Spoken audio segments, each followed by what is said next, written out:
Aquí estamos de regreso con otro tema, no iba a decir no menos importante, pero creo que aquello era muy importante. Esto también lo es en otra dimensión diferente. Nos referimos a las finanzas públicas. El próximo presidente, el próximo gobierno, tiene que contar con un presupuesto si quieren echar a andar la maquinaria de las políticas públicas. Y en esa discusión se está. ¿Qué presupuesto requiere el país? Vamos a hablar con dos personas. Marco Livio Díaz, que es auditor y socio de Díaz Reyes y Asociado. Marco Livio, buenas noches, muchísimas gracias. Y también Juan Carlos Zapata, director ejecutivo de Fundesa. Juan Carlos, vamos a empezar por ti. Esta mañana habéis presentado un informe Fundesa sobre qué ajustes hacer en el presupuesto. Bueno, ¿qué ajustes se pueden hacer? ¿Qué número mágico tenemos en mente? Bueno, buenas noches, Pedro, Silvia, muchas gracias por la oportunidad. Lo que trabajamos hoy fue una presentación por parte de la Alianza Técnica de Apoyo Legislativo que reúne a 4 entidades, Fundesa, CACIF, la Fundación 2020 y, por supuesto, el CIEN. Nosotros nos hemos enfocado en poder generar algunas recomendaciones para la aprobación que está en este momento en el Congreso de la República del presupuesto que se está discutiendo en la Comisión de Finanzas y Moneda. De hecho, mañana hay una reunión a las 9 de la mañana en el Salón Larrazábal por parte de la Comisión, en la cual nosotros estamos participando junto a otros centros de pensamiento, está CIES, está ICEFI, otras entidades, para poder, digamos, generar algunas recomendaciones sobre cuáles son las acciones que se deben tomar en cuenta. Primero, nosotros recomendamos que se revisen los ingresos fiscales que se están proyectando, porque se están haciendo sobre una base de un aumento del 8% de los ingresos fiscales, pasando, digamos, en la realidad, hoy estamos en un aumento solo del 2% con respecto a lo que llevábamos hasta septiembre del año pasado. Entonces, pensar que se puede lograr un aumento del 8% sí consideramos que es muy inapropiado. Segundo, fijando el techo presupuestario, nosotros establecimos un máximo de un aumento del 5%, aún siendo bastante positivos, y lograr 53.4 millardos. Perdón, yo quisiera que esas cifras se las expliques tú al público. Por ejemplo, cuando tú hablas de que se quiere aumentar en un 8%, la recomendación es que llegue a, por ejemplo, un 5%. Así es. En términos de dinero, en términos de implicaciones, ¿qué significa eso? Lo que significa es tener unos ingresos tributarios de por lo menos 53.4 millardos. Es decir, ajustar lo que hoy está establecido en el presupuesto que fue presentado, en donde se proyectaban 54.5 millardos, que son 54 mil millones de quetzales. Por el otro lado, reducir el techo presupuestario que se está presentando en 72 millardos, bajarlo a 70 millardos, y que esto permita también reducir el déficit fiscal. ¿Qué queremos decir con esto? Que se reduzca la proporción de aquellos ingresos que no están sujetos, digamos, a poder ser pagados por medio de recaudación fiscal, sino que realmente aquí lo que estamos, o préstamos, sino que aquí se trata de establecer mecanismos mucho más eficientes para poder aumentar estos ingresos y que el déficit fiscal pues se reduzca por lo menos en 1.7% al 1.7% del presupuesto general. O sea, que estamos hablando que no es realista el presupuesto que están presentando, no es real. Lo que quisiéramos es que por lo menos se reduzca en 2.000 millones de quetzales. Okay. Marco Livio, ¿tu percepción? Sí, miren, creo que es un error sobreestimar los ingresos, porque lo primero que le pasa al ministro de Finanzas es que tiene que decir qué impuestos va a recaudar, y esos impuestos tienen destinos específicos. Voy a poner como ejemplo el IVA. Entonces, de esa recaudación, 1.500 millones extras que aparentemente hay, le tiene que dar una parte a las municipalidades, a los consejos de desarrollo, al organismo judicial, a la Corte de Constitucionalidad, al deporte, etc. Entonces, después los ingresos no se dan. Pero ya es muy difícil reducirle los presupuestos a estas entidades. Han contratado compras, sueldos con este presupuesto. Entonces ponen recursos en la Corte y los han estado ganando a que les tienen que dar su presupuesto. Ejemplo, la Universidad de San Carlos. Entonces una sobreestimación de los ingresos tiene también la gravedad que le repercute al ministro, que tiene que dar ingresos que no obtiene, quitándoselas a regularmente la obra de inversión. Aquí hay un tema interesante. Ustedes hicieron una presentación, Juan Carlos, muy explicativa, donde hablan, por ejemplo, que al Ministerio de Educación se pueden reducir plazas del renglón 021 que no están justificadas, que son más de 375 millones, 200 millones en el Ministerio de Gobernación, en educación vial, servicios de educación, inclusive me llama la atención el Ministerio de Salud, 600 millones solo del pacto colectivo y compra de medicamentos. Hablemos un poquito de estas reducciones que, por lo que se entiende, son costos innecesarios, sobrevaloraciones, plazas fantasmas, pago de sindicatos y el costo de la corrupción. Háblame un poquito de este tema.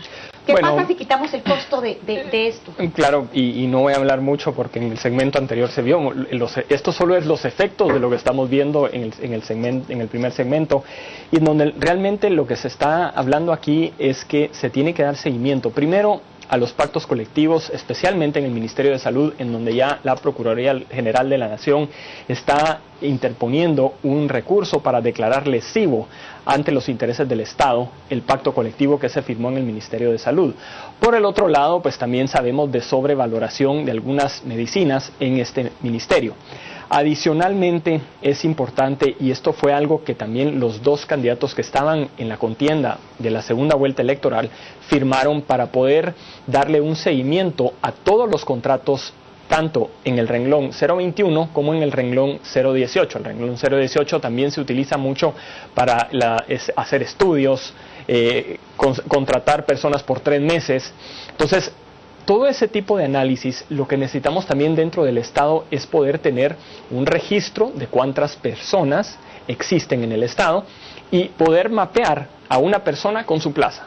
Eso no se puede hacer hoy. Porque al día de hoy el ministro de Salud ha dicho, por ejemplo, que no sabe cuánta gente con certeza trabaja en el ministerio. Ese es el mayor problema. Y puede esa misma persona estar en otros ministerios también. Tener otro contrato. ¿Y eso cómo se logra? ¿Con tecnología para cruzar poder implementar datos? Tecnología. Entonces, lo que no estamos viendo en el presupuesto es inversión que se pueda trabajar para fortalecer pero de todas maneras, país. Yo creo, enlazando con lo que decía Marco Livio, hay mucho presupuesto que ya está asignado. Así es. Entonces, bueno, casi todo. De hecho, queda 4 o 5% para inversión. ¿Qué se puede hacer con un presupuesto que te amarra las manos? Hay que cambiar el modelo presupuestario, porque hablamos de dinero, pero no hablamos de modelo. Sí, yo creo que hay que cambiar el modelo presupuestario. El Estado tiene comprometido el 92% de los ingresos ordinarios. 8%. Pero con ese 8% que, digamos, no está comprometido, tienes que pagar combustible, medicina, alquileres, o sea, los gastos de telefonía, de funcionamiento del Estado. Entonces el presidente con su gabinete tendrán un 2-3% realmente de decidir políticas públicas de inversión. Con eso el país no va a llegar a ningún puerto seguro. Es muy poco. Yo discrepo un poco de la cifra de 600 millones porque la medicina apenas está como 1.200, 1.300 millones de presupuesto en el Ministerio de Salud. Y vemos que los hospitales están colapsados. Aunque se logre rebajar 20-30% el precio de la medicina, los hospitales van a seguir colapsados si no les damos más medicina. Personal regularmente hay. Sí estoy consciente de que hay que reducir, y en este gobierno aparentemente una contratación excesiva de puestos administrativos. Pero no solo estamos hablando de medicamentos, estamos hablando también de suministros.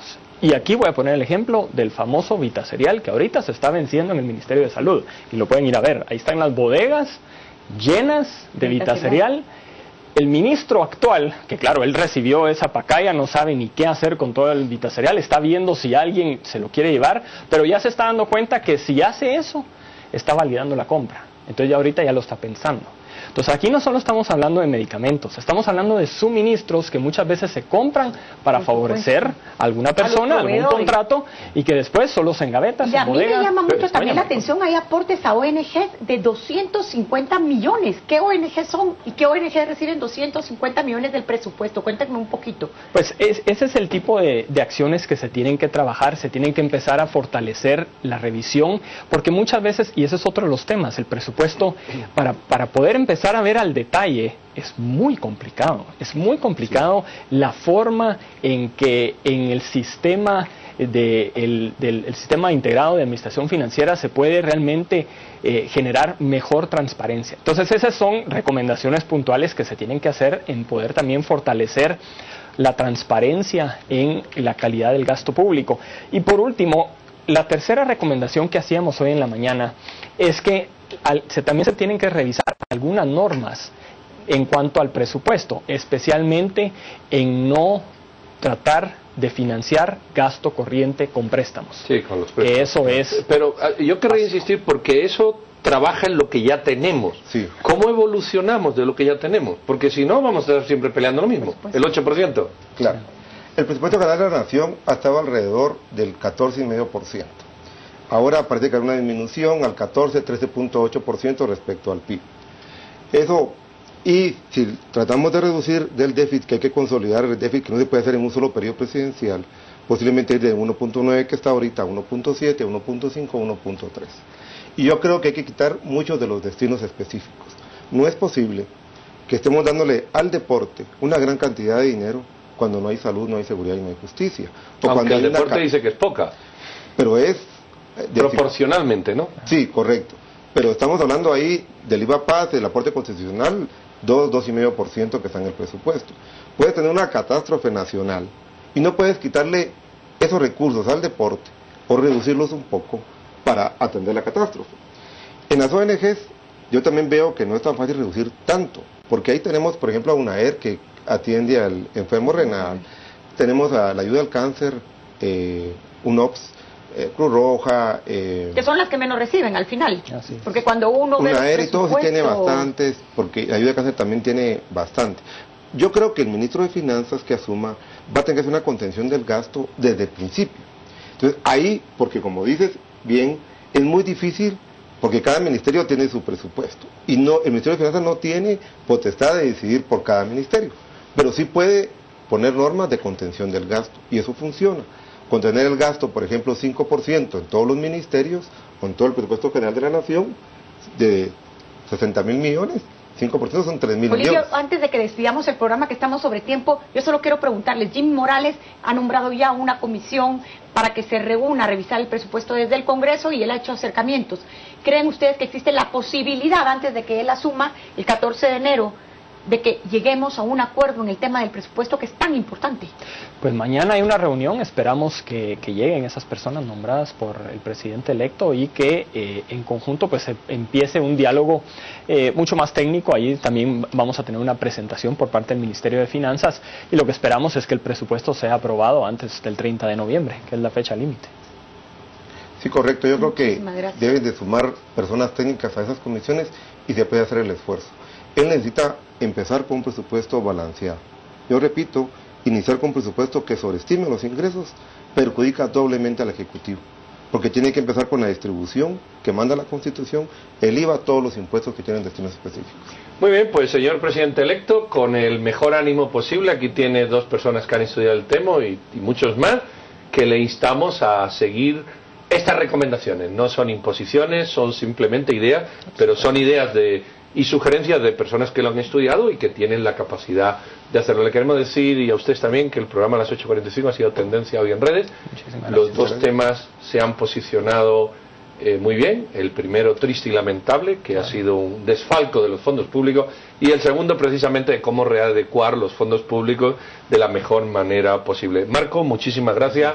Juan Carlos, muchísimas gracias. Éxitos mañana en la reunión, si van los dos o va uno de ellos con el presidente. Y doña Silvia Genera, nos vamos corriendo, que hoy nos hemos comido mucho tiempo, pero creo que ha merecido la pena abordar estos temas para que ustedes tengan elemento de juicio y entre todos empujemos a un mejor país. Señores y damas, muchísimas gracias y ustedes también. Tengan feliz noche y sigan con Canal Antigua.